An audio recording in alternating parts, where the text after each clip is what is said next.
Alors, si je réfléchis quel est l'événement le plus marquant dans toute cette aventure, elle n'a pas eu lieu à l'école, elle a eu lieu au Grand Conseil fribourgeois le 21 juin 1994, jour du printemps.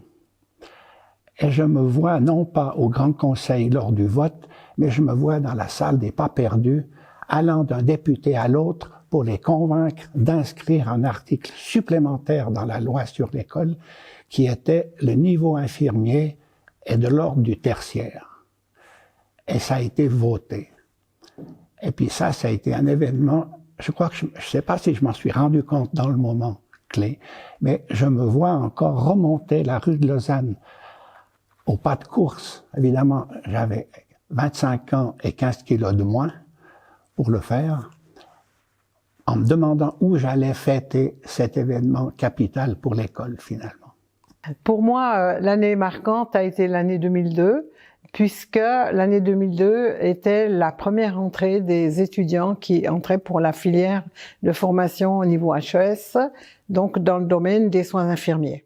Dans une information que j'ai retrouvée, que j'avais envoyée au personnel, on saluait l'arrivée de la semaine 43, qui était la semaine de rentrée des filières. Il y avait pour la Suisse romande, la HES romande, 1500 étudiants qui entraient en formation pour la première fois au niveau HES, et pour notre école de Fribourg, qui est devenue donc la Haute École de Santé, qui était donc avant l'école du personnel soignant, qui est devenue la Haute École de Santé. Il y avait 55 étudiants, 46 francophones et 9 germanophones, qui constituaient la toute première volée d'infirmières HES.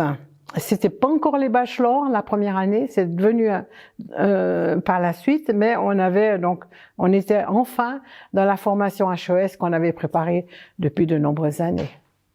Ja, der prägendste Moment in dieser Zeit war sicher die Begegnung mit Frau Chasseau, als sie mich anlässlich eines normalen Meetings gefragt hat, ob wir den Studiengang Osteopathie für die Fachhochschule Freiburg entwickeln wollen.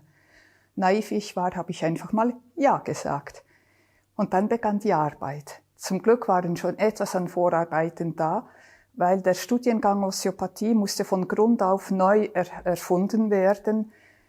Dank der Hilfe des Osteopathieverbandes Schweiz war schon etwas vorhanden, aber nicht auf Hochschulniveau.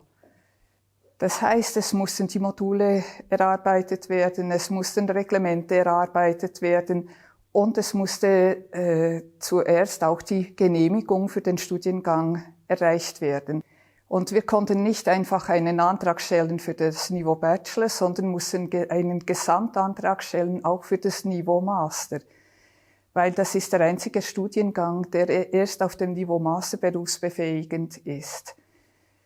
Ja, und dank der Mitarbeit von allen Beteiligten haben wir dieses kurze Zeitfenster genutzt und haben es fertiggebracht, einen Studiengang zu lancieren, der jetzt sehr tragend ist für die Fachhochschule und von den Berufsleuten sehr geschätzt wird.